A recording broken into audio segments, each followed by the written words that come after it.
Today, federal prosecutors declined to file civil rights charges against NYPD Detective Daniel Pantaleo in the 2014 death of Eric Garner. Tomorrow, the 5th anniversary of Garner's death, was the deadline to file those charges.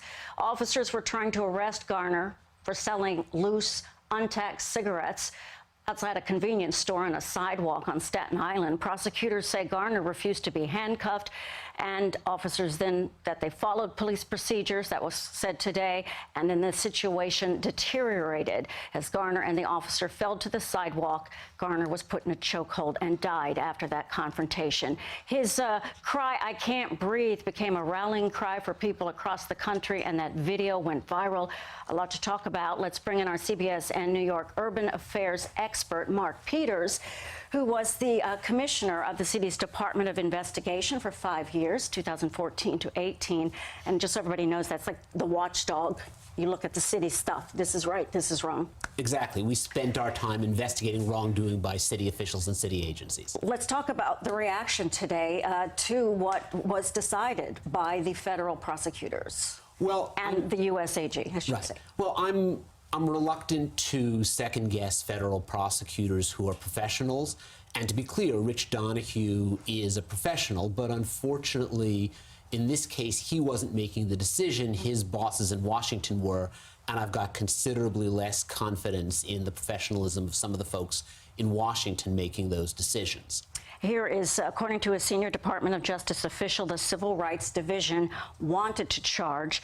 The Eastern District did not agree, and it was the Attorney General, U.S. Attorney General William Barr, who made the final decision. Right. So there you have that. Yeah, and I think it's important to note that while these are very hard cases, they're not impossible. You may remember about 20-plus years ago, federal prosecutors obtained a conviction for using a chokehold, and that was before we had videotape of such things. This was the Anthony Baez case. I remember. And much of the decision that the federal government made today, DOJ made today, was based on their view that no chokehold was used to take down Eric Garner. But the problem is that the police commissioner at the time, William Bratton, in fact, said when he viewed the videotape, it appeared to him that there was a chokehold being used. Let's go back to what was going on, because Donahue today was extraordinary from this Attorney General for the Eastern District, that there was a press conference, that he went into such detail, including what happened on the sidewalk of every single move. What was your reaction to that when you talk about the chokehold, the specifics of it? Sure, and you're right. It's absolutely remarkable for a U.S. attorney to spend that much time talking about a case that they are not prosecuting. But what really jumped out at me about the videotape, which wasn't discussed, is this. There was never any reason for Officer Pantaleo to be jumping on or trying to take down Eric Garner in the first place. Eric Garner wasn't brandishing a weapon. He wasn't threatening passersby. He wasn't even trying to escape. So there was easily the opportunity to simply wait for additional backup to arrive so there were enough police officers to safely take Mr. Garner into custody. And that's something that's really striking, is that this never needed to happen because Officer Pantaleo never needed to jump on Eric Garner in the first place. And that is something that AG Donahue spoke about. They had to find 4 things true, and one of them was willfulness, and one of them was in that moment, not looking at the videotape, but in that moment, was he reasonable in what he did? Let's listen to Attorney General Richard Donahue talking about the decision as far as the chokehold and what happened on that sidewalk. As has been widely reported, Mr. Garner stated, "I can't breathe."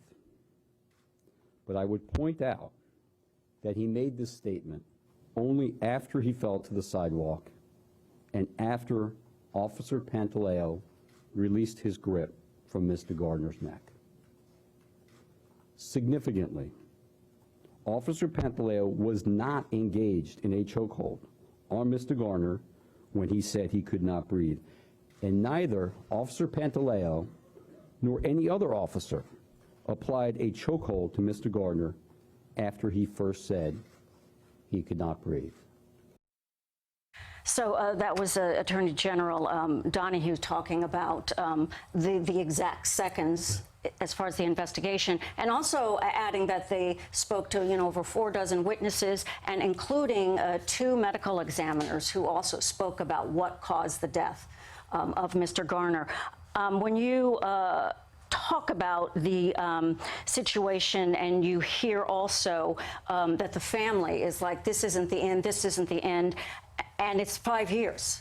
First of all, just speaking of your efforts as a DOI commissioner, 5 years this has taken, and the family really expressing that frustration. Yeah, and 5 years is simply not a reasonable amount of time. This was a single incident captured on videotape. There is no valid law enforcement reason that I know of for this to take even 5 months, let alone 5 years. And frankly, taking 5 years to make a decision in a charged case like this was simply not responsible. Let's, we have the family, as we know, Mark, Reverend Al Sharpton, with them that day and every day since. And also Garner's mother has been quite vocal, as we know, that videotape of Garner saying, "I can't breathe," just across the nation, people heard that. Let's listen to the reaction today from the family. 5 years ago, my son said, "I can't breathe," 11 times. And today we can't breathe because they have let us down. We have been on the forefront. We have followed it up. We had to go. We had to fight. This is not an easy fight, but we kept on pushing. And make no mistake about it, we're going to still push. You could push back, but we're pushing forward because this is not the end.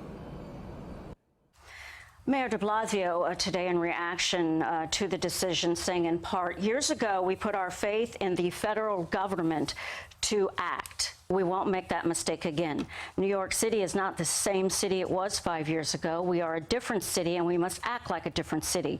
Moving forward, we will not wait for the federal government to commence our own disciplinary proceedings." He also talks about changes in policy. Mark, you were there. You know about all of this policies in great detail. Have there been great changes? No, there really haven't, which is one of 2 sort of troubling aspects to the mayor's statement. The first is, although he says there have been great changes, DOI spent a lot of time looking at the police department. We wrote a lot of reports, and none of those reports demonstrated any kind of real significant changes in police practice that would justify a statement by the mayor to that effect. And then the second reason it's troubling is that a blanket policy that you're always going to proceed without waiting for prosecutors is frankly every bit as dangerous as a blanket policy saying you're never going to wait, because there are times when proceeding with a disciplinary case will in fact harm a viable prosecution. So there are times when you want to proceed without waiting for prosecutors, and there are times when you don't, and you've got to make a case-by-case determination. And so a blanket policy in either direction is kind of troubling. What do you think will happen next? Is that fair to ask you? Well, I wish I could answer that question. Obviously, there's still the departmental disciplinary trial, and we will have to see what happens. And I think that it is important for the police department to act swiftly now.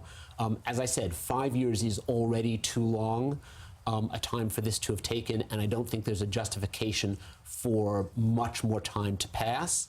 I think we're going to, and I do believe we probably will get a decision pretty quickly from the police department and then from the police commissioner.